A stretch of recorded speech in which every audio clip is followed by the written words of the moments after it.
Mesdames, vous êtes des membres de la Garde Lune, institution autrefois prestigieuse, reposant sur la proximité avec une essence, Oival, associée à la mort, la nuit et la faim, qui, pendant de nombreux cycles, vous a guidé, vous a épaulé en transférant un certain nombre d'informations, soit directement à vous, soit à vos supérieurs. Le fait est que votre organisation est assez répandue sur l'intégralité du continent. Quasiment chaque ville a une caserne de la Garde Lune, car celle-ci lentement s'est substituée un peu aux forces locales. Alors, à certains endroits radicalement, elle a complètement remplacé même la notion de garde des fois, mais à d'autres endroits, plus subtilement travaillant main dans la main avec celle-ci. Car en effet, la tâche de la Garde Lune n'est pas exactement d'assurer la sécurité publique. Enfin si, mais pas telle qu'on l'entend. À l'issue des âges de la formation, donc, ce sont trouver un certain nombre de menaces à errer à la surface de ce continent que l'on appelle Andaria. Le problème, c'est que ces menaces-là,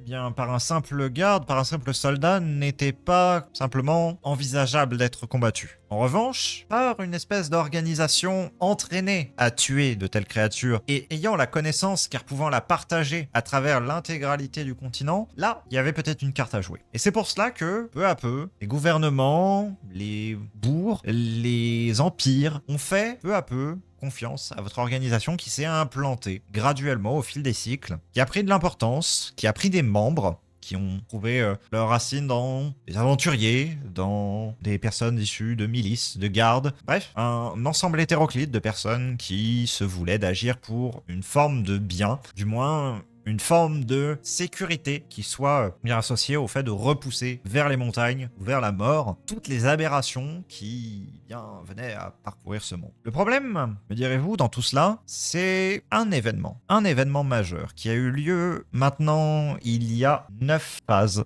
de cela. 9 phases que votre essence tutélaire est silencieuse. 9 phases que vous vous êtes rencontrés, d'ailleurs, tous les 4. 9 phases qu'un accident a failli réduire ce continent en poussière. Car en effet, il y a 9 phases de cela, un profond s'est réveillé. Me direz-vous, qu'est-ce qu'un profond? Vous l'avez combattu, mais je m'en vais vous rafraîchir la mémoire. Bien, il s'agit d'une entité vaguement de forme larvaire qui habituellement se nourrit du dessus du corps d'Oblitera. Il s'est décidé à essayer d'aller faire un petit tour à la surface. Le fait est que cette créature, pour pouvoir enrayer sa progression et la renvoyer dans son sommeil au final, parce que c'est tout ce que vous avez réussi à faire, bien, pour cela, il vous a fallu mobiliser l'intégralité de la Garde Lune, de tout le continent, plus des forces locales. Bref, des convois qui ont mis plusieurs phases à arriver. Ensuite, on menait une guerre lente qui a duré, elle aussi, plusieurs phases sur place, qui s'est entérinée. Vous avez affronté des forces qui n'étaient pas que ce profond, mais qui étaient aussi,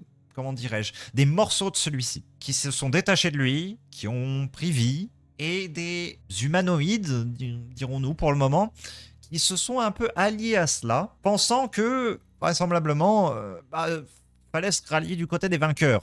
Quand bien même ceux-ci n'avaient absolument pas de conscience et que donc du coup, immanquablement, ils auraient fini dévorés, ou proches. Le fait est que, un profond, ça se réveille pas comme ça. C'est pas d'un seul coup, il fait un mauvais rêve, il est en train de manger Oblitera là, et il sort d'un seul coup, coucou, j'ai fait un mauvais rêve, je viens manger votre planète. Malheureusement, ce n'est pas comme ça que ça se passe. Ce qui est suspecté, et ce qui fait grandement changer la direction de la Garde Lune ces derniers temps, c'est que ce soit des Éridars et des Métamorphes qui soient derrière cela. Je le savais.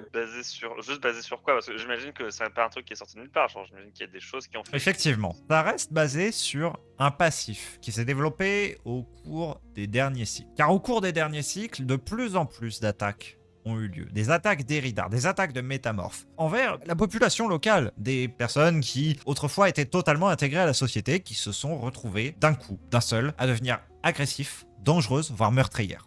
Le fait est que c'était des cas isolés, quelque chose qui pouvait être comme un bruit de fond de criminalité qui n'avait rien de choquant, qui ne pouvait pas spécialement être associé à cette ethnie-là en particulier. Sauf que le temps avançant, c'est devenu de plus en plus systématique. Les personnes qui ont agi en tant qu'agresseurs, au final, sont presque inconscients de ce qui s'est passé. Comme si une sorte d'amnésie s'était mise en place suite à cela. Puis encore, et là, on rentre dans une autre dimension qui est un petit peu un problème, se trouvent accusés à tort. Une théorie qui circule au sein de la Garde Lune et qui prend quand même racine assez fort, notamment dans cette caserne d'Ostan dans laquelle vous vous trouvez, où un certain nombre de membres assez anciens veulent rester dans la lignée des anciens commandements de la Garde Lune, à savoir juste protéger les populations, se rendent compte que on met sur le dos des Eridar et des Métamorphes des crimes qui ne leur sont pas du tout de leur ressort en fait. Juste, ça fait des bons boucs émissaires dans cette période troublée. Le cadre dans lequel vous vous trouvez donc actuellement est quelque peu extraordinaire. La scène face à laquelle vous vous trouvez n'arrive que très peu souvent. Tous les membres de la Garde Lune, de la caserne d'Ostan, se trouvent là. Se trouvent sur cette place, donc, qui est au final le carré de terre qui vous sert majoritairement à vous entraîner en tant que membre de la Garde Lune, qui se situe au centre du carré de bâtiments qui compose vos casernes. L'ambiance est douce amère. Une des figures emblématiques de cette caserne est partie la veille, quittant l'endroit sans trop s'attarder en adieu, mais faisant comprendre qu'il ne reviendrait pas. Il s'agit de nul autre que Karn, qui était l'expert en survie de cette caserne, et également qui se trouvait à être un des responsables en quelque sorte, parce que vous n'avez pas d'organisation de chef à proprement parler, vous avez plus des personnes qui sont un petit peu responsables de pôles et responsables de personnes, qui sont un peu des garants. Karn avait beaucoup contribué à la vie de cette caserne, beaucoup contribué à votre survie à tous, de par les enseignements qu'il avait pu fournir, des enseignements très pratiques, très concrets, qui consistaient bien la plupart du temps en de longs bourrages de crâne sur des choses qui restent, qui font que lorsque vous vous êtes trouvé dans des situations assez horribles où bien allumer un feu était une question de vie ou de mort, bah au moins, ces 3 brindilles, vous saviez comment les placer. Et juste ça, en vrai, c'était d'une importance capitale. Et en même temps, il avait un petit peu cet aspect semi-protecteur, semi-paternel pour certains que vous connaissez au sein de cette caserne. Il l'a beaucoup aidé. Du jour au lendemain, sans prévenir, il s'est trouvé à partir. Pour les rares avec qui il s'est entretenu, il leur a fait comprendre qu'il n'était plus trop à sa place. Ce suite à une longue réunion qui avait eu lieu la veille, dont tous et toutes vous aviez entendu parler. Une réunion qui a concerné certains des représentants de cette cité, à la politique totalement instable, hein, bien évidemment. Cela fait des cycles désormais que Ostan n'a plus de gouvernance vraiment établie et que celle-ci s'en vient à valser d'un dirigeant à un autre qui fait un coup d'état et que finalement c'est une opération commerciale qui permet de racheter les droits de la ville. Bon, c'est un fouillis. Le dernier dirigeant, ça fait juste un cycle qu'il est en poste, il n'y a aucune continuité, et pour certains, ils sont un peu fantoches et ne donnent pas vraiment de grosses directions à suivre, ce qui dans un contexte troublé n'est pas forcément la meilleure chose à faire en soi. Mais toujours est-il qu'il y avait des représentants du gouvernement en place, il y avait des représentants de la Garde Lune, et aussi quelques-uns de simplement la garde et la milice de cette cité. Ce qui en est sorti de cette grande discussion, qui au final a tout de même duré 4 déciles. Pour le moment, vous n'en avez eu que de très vagues échos. D'aucuns, tels que Dirn, auront propagé seulement quelques mots au sein de la caserne sur le fait que les résultats de ces discussions seraient révélés le lendemain matin. Et vous voilà là. Vous voilà environ 2 déciles après que le soleil se soit levé, attendant que eh bien, les derniers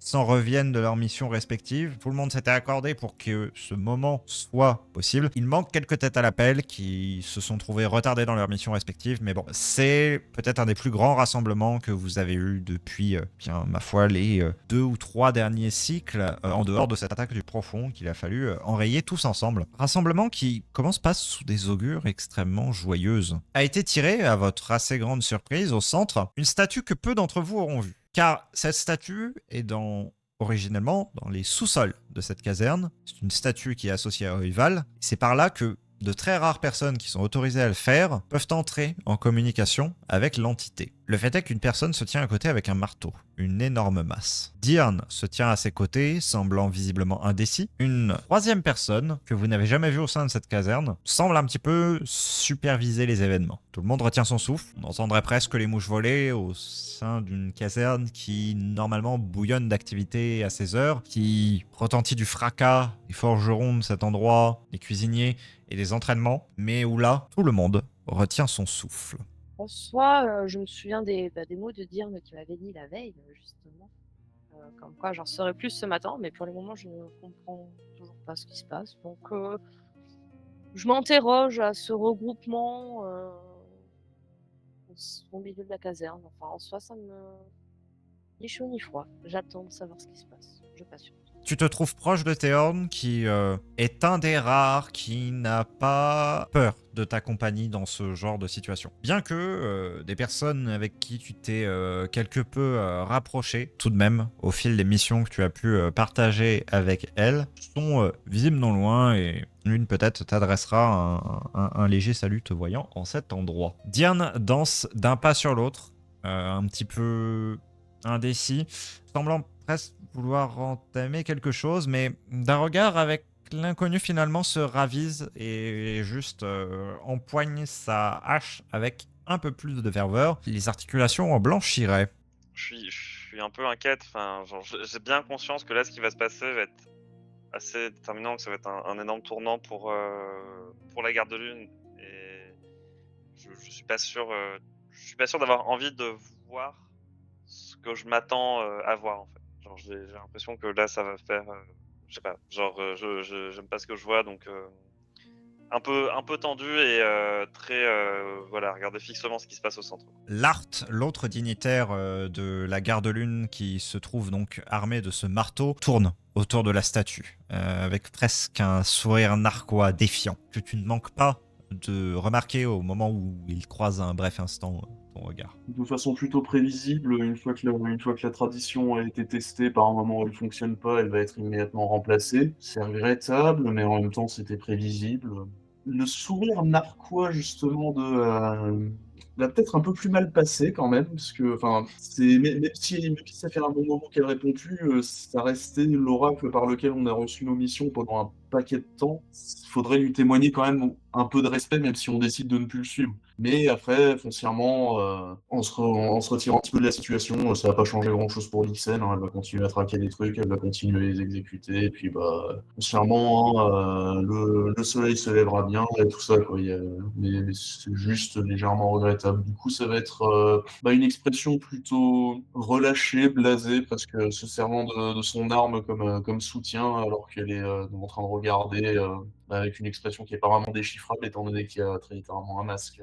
Et justement, preuve que le quotidien a la vie dure, tu perçois à ta droite léger échange qui peut-être te fera presque sourire tant il devient habituel. C'est pas naturel. Monte jamais sa tronche. Puis t'as vu tous les vêtements pourris là comme ça. Franchement, ça se trouve ça cache autre chose en dessous. Bah ouais, ça cache des brûlures.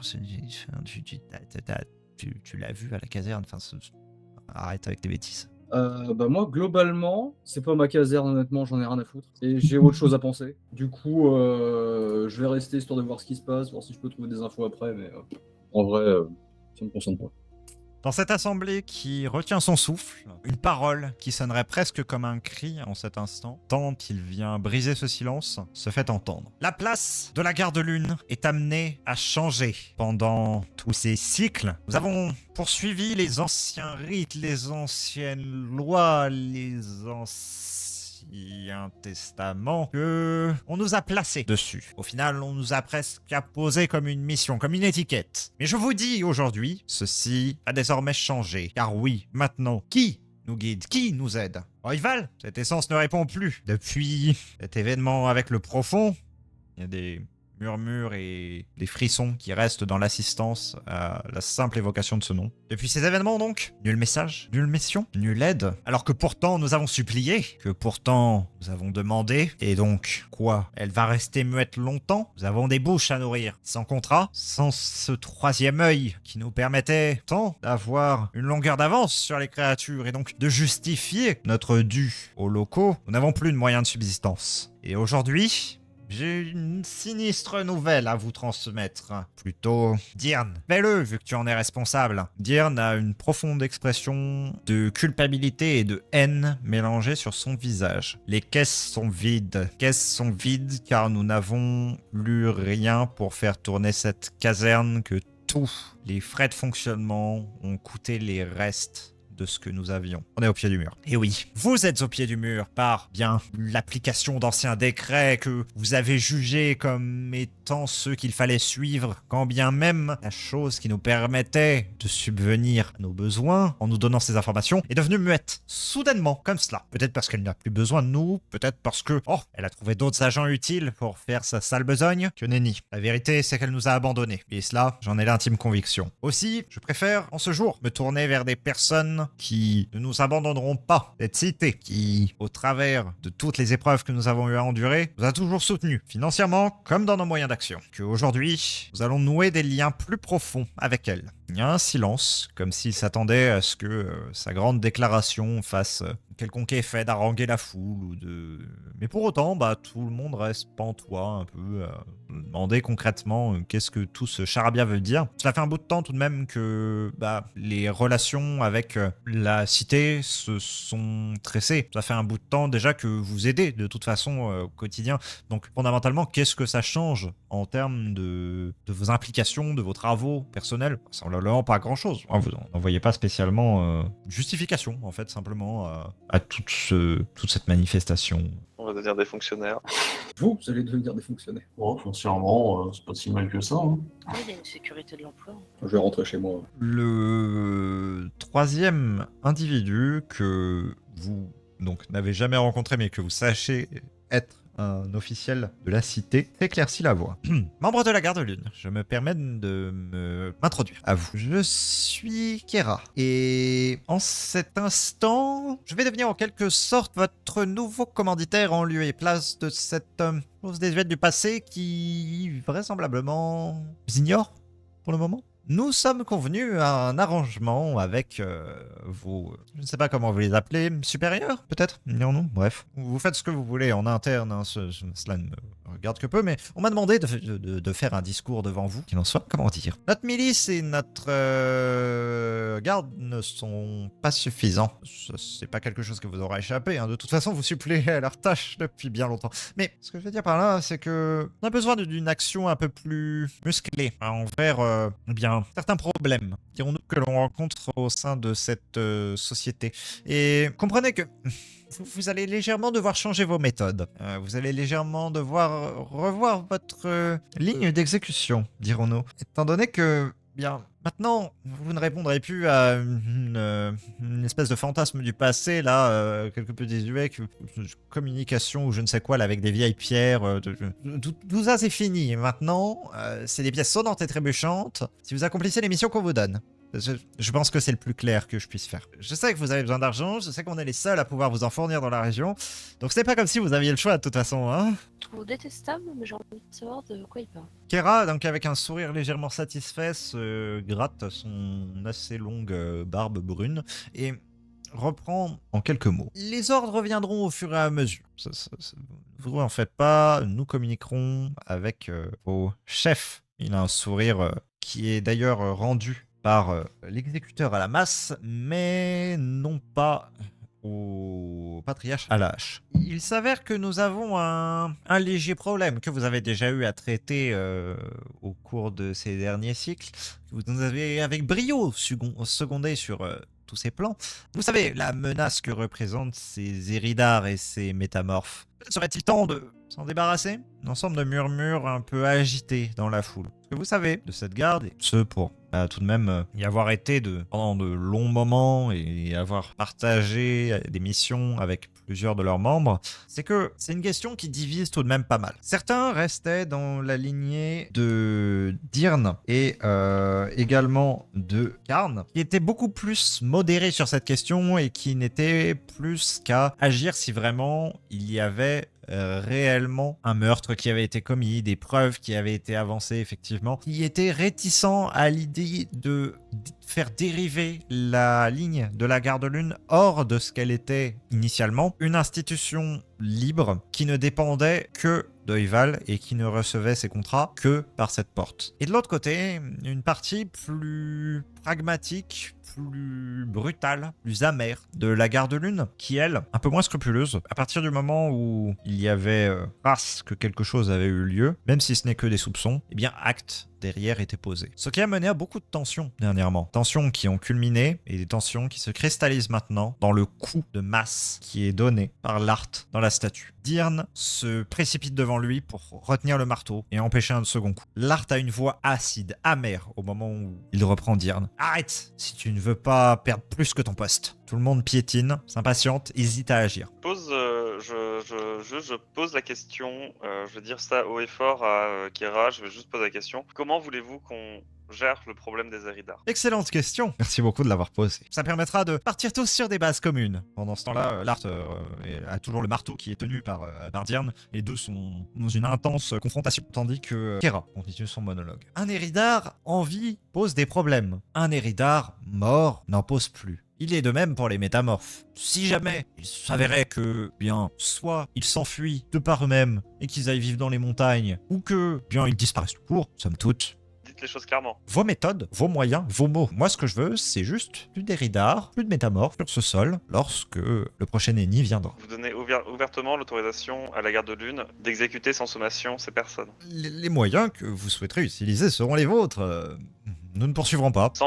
D'accord. Je me tais et je rentre dans l'ordre. Et observer pour le coup toujours moi le face à face. Et si je vois qu'un deuxième coup de marteau est tenté, par contre pour le coup j'interviendrai quand même aussi en me mettant au centre. Parce que bon, même si on n'obéit plus à Oival, ça sert à rien d'y aller en plus avec ce genre d'irrespect profond, quoi. Eh bien, tu vas pouvoir effectivement t'avancer quelque peu, étant donné qu'un second coup de marteau est porté, parce que, eh bien, Lart va justement repousser assez violemment Dirn en arrière. Très bien. Bah du coup oui, je vais moi aussi m'approcher. Kera, dans toute sa nonchalance et ses atours assez limite princiers, hein, on pourrait dire presque, une tenue noire avec vraisemblablement des fermoirs un peu argentés, se tourne vers toi, une main légèrement levée. Qu'y a-t-il? Vous voulez dire quelque chose? Je vais soutenir le regard sans mot dire. De toute façon, je ne peux pas dire de mots. J'ai pas avancé pour faire escalader la situation de façon non nécessaire, mais du coup, je vais passer à côté de lui, mais en soutenant un peu le regard, et je vais reposer du coup mon regard sur Lart qui, du coup, je continue de faire le pont.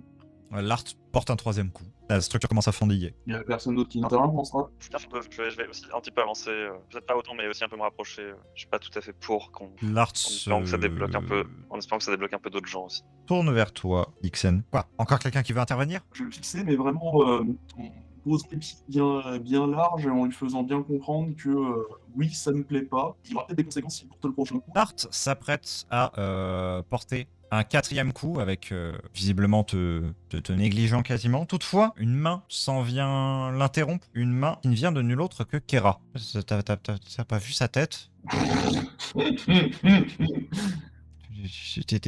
T'es vraiment sûr de...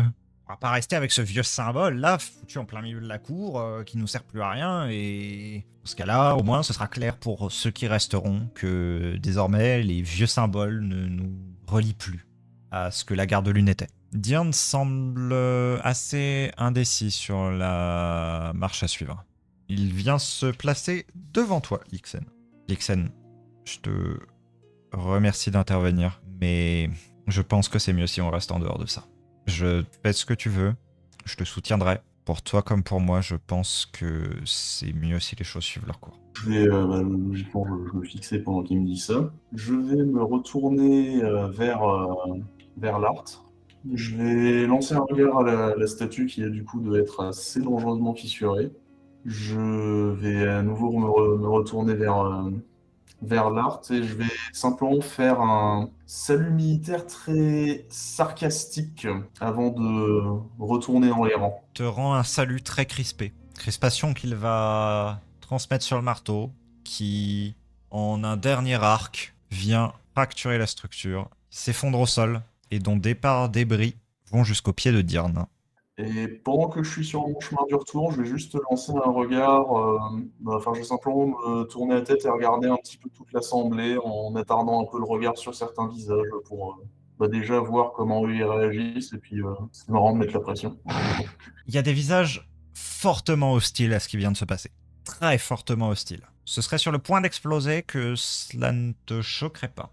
Pour autant, pour d'autres, il y a une sorte de soulagement qui semble se mettre en place. Ils espèrent, et ça tu le sais parce que c'est déjà une discussion qui a eu lieu au sein de la Garde Lune, en vous détachant de ce côté presque un peu mystique, ésotérique que votre organisation est un peu réputée pour avoir en un sens, vous soyez mieux perçus par la population. Ce qui à certains semble manquer, et à d'autres, franchement, en font fi, hein, soyons honnêtes. Désormais que ces anciens symboles sont évaporés, vous devrez juste rendre des comptes à nous. Vos chefs auront un rapport à me faire. Nous avions convenu les 4 jours. Et dans celui-là devront être consignés toutes les missions, tous les ordres d'exécution, les sanctions, punitions, bref, toutes vos activités que vous aurez accomplies au sein de cette magnifique organisation conjointe qui est désormais la Garde et la Garde Lune. Bien, si tout se déroule comme prévu, vous aurez les paiements, vous aurez vos soldes. Si vous acceptez ce nouvel ordre, les soldes que vous avez en retard vous seront payés. Car oui, suite à une discussion, je sais que vous avez un retard de quoi 2, 3 soldes à peu près, qui n'ont pas pu être versés par vos anciens commanditaires. Bien, nous allons prendre en charge cela. Pour ceux celles qui souhaitent s'en aller, franchement, la porte est ouverte, faites comme bon vous semble. Hein. Nous ne garderons que les meilleurs éléments ici. Sur ce, j'ai du travail à faire, donc pour ma part, je vais m'en aller. Une bonne journée à vous, Garde Lune. Je vais m'avancer juste à côté, je vais ramasser un morceau de la statue qui est tombé par terre, je vais lancer en regardant, je vais juste ramasser et le garder avec moi. En lançant un regard très sombre à Akira. Mais en ramassant, j'ai juste je dis juste à Akira, je m'emmène Akira, la garde de lune n'était pas une question de solde. Akira a déjà un peu tracé sa route et qui sait s'il a entendu ou non ta remarque. Lart a un dernier regard envers Diane qui est un peu effondré devant les restes de la statue. Oublie pas, si tu ne suis pas le nouvel ordre, ce sera toi le prochain. Et il s'en va, suivant Kera dans leur funeste sortie, laissant vous autres, membres de la Garde Lune, assez pantois, avec Dirn comme en deuil, se recueillant sur les pierres. Vous ne l'avez fait un certain nombre de cycles que Dirn est ici, et les cycles l'ont bien rattrapé tout de même. Moi, je reste à ma place et j'observe. J'amène mon morceau de statue et je vais écouter. J'ai plus rien à faire cette fois. Je ne quitte pas la Garde Lune, hein, c'est pas ce que je dis.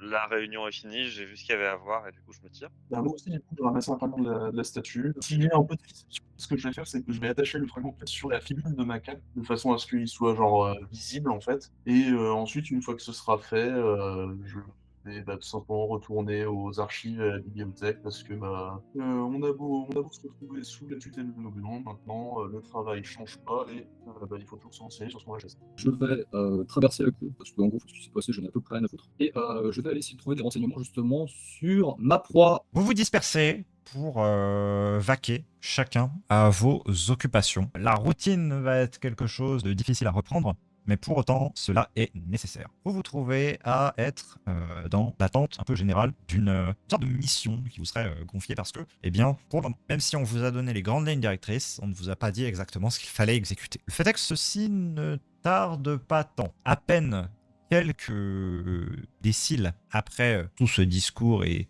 toute cette démonstration, en quelque sorte, des nouvelles viennent. Des groupes ont été formés qui sont nommés groupes exécutoires, et ces groupes sont chargés de quartiers. Méticuleusement, une cartographie a été faite de la cité d'Ostan et de ses alentours, où on a attribué à des petits groupes de 3 à 5 personnes la tâche de se charger de ce quartier. Vous aviez déjà travaillé de par le passé ensemble, et à ce titre-là, les officiels semblent vous avoir remis ensemble. Même si vous vous êtes trouvés à travailler correctement ensemble, ce n'était pas sans tension au sein de cette petite assemblée. Et pour autant, on a jugé bon de vous remettre ensemble. Ce qui n'est pas du coup de tout le monde, car avoir une telle mission alors que... Eh bien, oui là, tu souhaitais totalement te mettre sur d'autres préoccupations, c'est pas forcément ce que tu voulais. Lixen, ça te semble...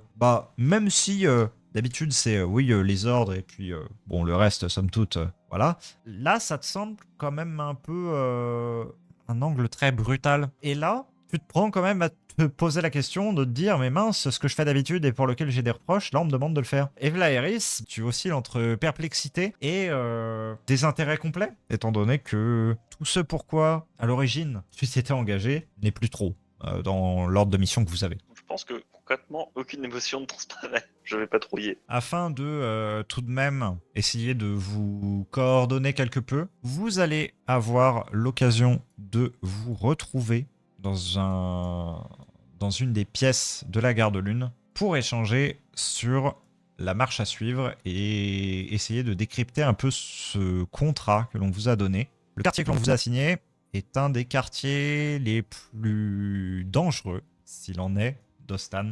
Ce ne sont pas les faubourgs, mais ce sont les quais. Et le problème des quais, c'est que là-bas, il y a des groupes que vous savez, pour sûr, être assez protecteurs vis-à-vis de la population locale. Entre malfrats, il y a un soutien. Le problème, c'est que ce comportement s'est transmis au reste de la population. Ce quartier est très houleux, la milice et la garde se refusent à y aller, et c'est de là qu'on vous envoie. On va pas en terre, on va pas en terre alliée, quoi. Il ne vous faut pas longtemps pour traverser les moyens quartiers, hein, descendre peu à peu les escaliers et les remparts successifs qui vous amènent jusqu'au dock. Cet endroit est bigarré, pour ne dire que il s'agit d'un ensemble de ruelles dont la plupart débouchent sur des ports qui, bien, sont agencés de diverses manières. Il n'y a pas un unique port dans lequel toutes les livraisons se font. Non, c'est en fait divisé en plein de groupes et cette segmentation se trahit aussi dans les groupuscules qui en sont responsables. Et si certains sont totalement en accord et en ligne avec ce que les dirigeants de cette cité souhaiteraient, d'autres par contre sont d'aucunement plus troubles, pour ne dire que cela. Le fait est que, en revanche, ce n'est pas un quartier particulièrement dangereux, aussi étrangement que cela pourrait paraître. Chacun y fait son affaire, il va sans trop chercher de tension avec les autres. Au contraire, les gens qui vivent là sont plus à se serrer les coudes même s'ils ont des intérêts différents, qu'à réellement chercher une guerre ouverte entre eux et même contre des extérieurs. Ils sont un peu des oubliés, des abandonnés de cette direction que prend la cité. Cité qui cherche donc à tourner une espèce de commerce florissant vers l'intérieur des terres, quitte à bien abandonner cette idée que de construire un grand canal d'échange entre Ketera et Ostan, qui était un des projets phares qui quelques gouvernements auparavant avaient mené à l'établissement de ce port. Ce sont des endroits qui sont un peu laissés à l'abandon en termes de moyens et en termes de reconnaissance, qui vivent un peu par eux-mêmes et qui sont un centre cosmopolite dans lequel se trouvent palanqués de marchands, négociateurs, voleurs, truands en tout genre, mais aussi personnes honnêtes. On vous reconnaît en tant que garde de lune, bien évidemment. La plupart des personnes que vous croiserez seront assez, somme toute, avenantes à votre égard. Vous lâcheront des saluts ou simplement un léger sourire et continueront leur chemin. Vous n'êtes pas du tout inquiété pour vous promener au sein de tout ce patchwork architectural et sociétal. En revanche, une alerte a déjà été tirée car nul Eridar, nul métamorphe ne se fait voir à l'extérieur dans les ruelles. Là où, bien d'habitude, vous les voyez mêlés à la population et ils vivent en bonne entente, là, nulle trace. Des étals ont été abandonnés, des postes sont désertés, et si la population semble souriante au premier abord, vous comprenez que ce n'est qu'une façade. Vous êtes les bienvenus, mais jusqu'à un certain point.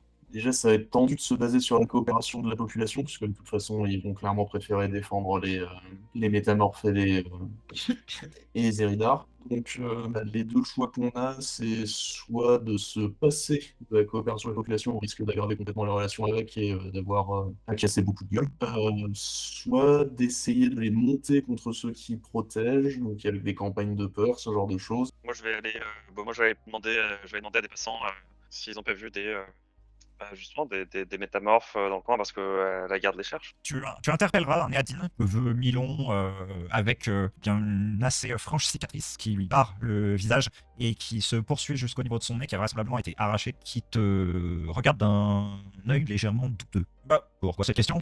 Enfin, la garde les cherche, mais vous cherchez jamais personne ici. Puis vous n'êtes pas la garde en plus, vous êtes la garde de lune, tout de même, ce n'est pas rien. Je suis d'accord avec vous, c'est pas rien, mais nous avons de nouveaux ordres. De nouveaux ordres. Des ordres vous êtes la garde de lune. Vous répondez pas Non, je sais pas. Attends, est-ce que c'est pas l'autre ordre? Je sais plus. Bon, je voudrais dire que vous aviez raison, mais il y a quelques temps, mais aujourd'hui ce n'est plus le cas. Ah, des changements de propriétaire. Et aujourd'hui, pour assurer la protection de tout un chacun, nous devons trouver. Ah, la protection, ok. Ouais, on connaît bien la protection ici, vous en faites pas. Bah écoutez, j'en ai pas vu. Donnez-nous si vous en envoyez, donnez-nous si, et si des gens envoient qui viennent voir. Ils Ah, seront pas de placement problème, avec- je vous ferai un rapport. En fait, Ouais. tu connais Tease. Ce vieux fou? Oui. Ah, il est encore passé là ce matin. Il est où? Parti n'importe où en train de piller des histoires de poissons. C'est rien. Ah oui, les yeux des poissons, j'en ai entendu parler. Puis là, fallait me dire que tu cherchais ce Diz. Vous le connaissez? Malheureusement. Je me suis hoché de la tête derrière. Malheureusement, oui. Généralement, il traîne dans les faubourgs. Tu le veux quoi, ce malade? Ouais, bon, si ça vous gêne pas, bonne journée. Hein. Et puis, ouais, je vous dis, si jamais je trouve des derrière ou des métamorphes. Hein. Et si vous voyez Diz, dites-lui qu'on le cherche. Vous savez très bien que c'est pas le genre de truc auquel il répond qu'à sa propre tête, et franchement, voilà. Dis-lui que Quilla le cherche. J'y dirais, si jamais je le croise. Entendu. Puis une bonne journée à vous. Une fois que je lui ai du coup rendu son au revoir, je vais commencer à scruter la foule, voir si je vois des visuels qui sortiraient de l'ordinaire, quelqu'un qui essaierait de se passer là-dessus, quelqu'un qui stresserait, ce genre de choses. Quelqu'un que je pourrais repérer comme essayant comme n'étant pas à l'aise de par notre présence. Ça va être trop difficile à trouver, dans le sens que il y a assez peu de personnes dans cette rue. Habituellement, il y a beaucoup plus de monde, mais là, la ruelle donc qui s'est ouverte à l'endroit où vous vous trouvez sur une espèce d'assez grande place qui se trouve donc à demi courir sous le grand pont. Il y a au total 6 arches de ce pont qui presque délimite les 6 quartiers à quelques guerres de territoire près. Se trouve habituellement fourmillé de petits commerçants qui posent leur tête à la volée et qui continuent. Voilà, il y a quasi pas d'étal. Il y en a peut-être 5 ou 6 au total sur les habituellement peut-être 30 ou 40 qui se trouvent dans cette grande place, cette grande esplanade. Eh bien, le fait est que sur certains visages, tu vois non pas de la peur, non pas de la crainte, non pas de... mais plus une sorte de gêne. À un instant, tu remarques un pan d'un étal qui semble bouger comme s'il y avait une main qui était en train de taper un peu contre. Puis tu observes avec un peu plus de détails, en fait, c'était la commerçante qui était en train de saisir quelque chose qu'elle avait mis dans la petite réserve sous l'étal. Tu remarques un autre endroit, un mouvement un peu furtif. Au final, c'était juste un local qui est en train de bien balancer des restes d'une brouette à l'intérieur d'un caniveau. Et tu laisses fureter comme ça tes yeux à droite, à gauche, cherchant la moindre trace. Non. Soit tout a été méticuleusement camouflé, soit plus personne de ceux que vous recherchez n'est là. Pendant qu'on est en train de marcher, moi je vais checker aux fenêtres, genre des habitations, genre des trucs, voir si je vois des trucs. Beaucoup de volets sont fermés. Dans les quelques rares qui ne le sont pas, tu remarques pas spécialement de lumière allumée, pas spécialement... Toutes les personnes semblent être à l'extérieur en fait. Il y a des tavernes ou quelque chose comme ça qui ferait aussi éventuellement un peu champ d'hôte. Des tavernes, oui et non. Des endroits malfamés où on sert de l'alcool, oui, tu en as. C'est un peu stratifié cet endroit. Vous avez donc des bâtiments qui constituent la partie visible un peu de cet iceberg qui aussi forme quasiment les piliers de cette grande arche. Et vous avez en fait en dessous un étage donc qui se trouve quasiment au niveau de l'eau où là, ouais, il y a ce genre d'établissement par lequel on descend généralement par des petites échelles de cordes, ce genre de choses. Ben, je vais me diriger vers ce genre de choses. Tu commences à t'y déplacer, tu ne remarques rien de particulier dans le regard des personnes qui t'entourent. Tu cherches un itinéraire qui te permettra d'accéder au niveau inférieur. Est-ce que les autres vous la suivez ou non? Oui, je pense en vérité, pour la première patrouille, vaut mieux pas s'isoler. Très bien. Ah, moi j'ai plus peur de l'isoler, elle, avec des Eridar qu'elle rencontrerait en fait. Hein, mais c'est cet isolement-là, moi, qui me fait peur. Hein. Si on continue comme ça, c'est toi qui vas finir dans le caniveau. Hein. Vous vous engagez donc à travers ce petit détail qui vous amène jusqu'à finalement un petit escalier de cordes qui vous amène au niveau inférieur. Là, vous sentez que ici, il n'y a pas d'apparence qui tienne. C'est-à-dire que peut-être qu'à l'étage au-dessus, on a souhaité faire en sorte que la rue soit un minimum propre, que ce soit un minimum rangé, que les choses soient à peu près en ordre. Bienvenue dans les bas-fonds. Là, ce sont des tout petits chemins tortueux, parfois sans lumière, qui s'imbriquent les uns dans les autres, courant autour de bâtiments souterrains, qui forment tout un réseau secondaire sous la cité, qui, eh bien, vous le savez, échappe grandement à quelconque législation de par la garde, la milice locale.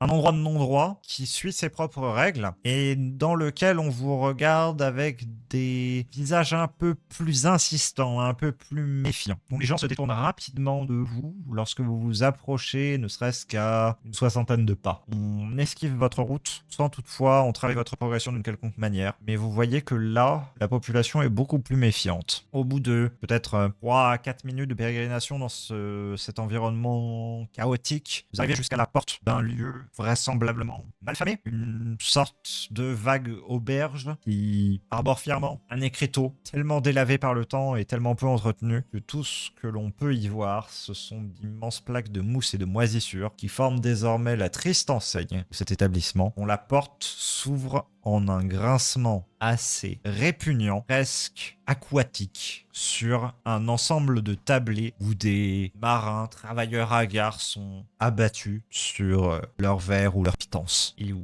simplement quelques regards se redressent sur vous avec un dédain et un dépit en voyant approcher des personnes qui ne sont pas de leur monde au sein d'un endroit qui est trop leur.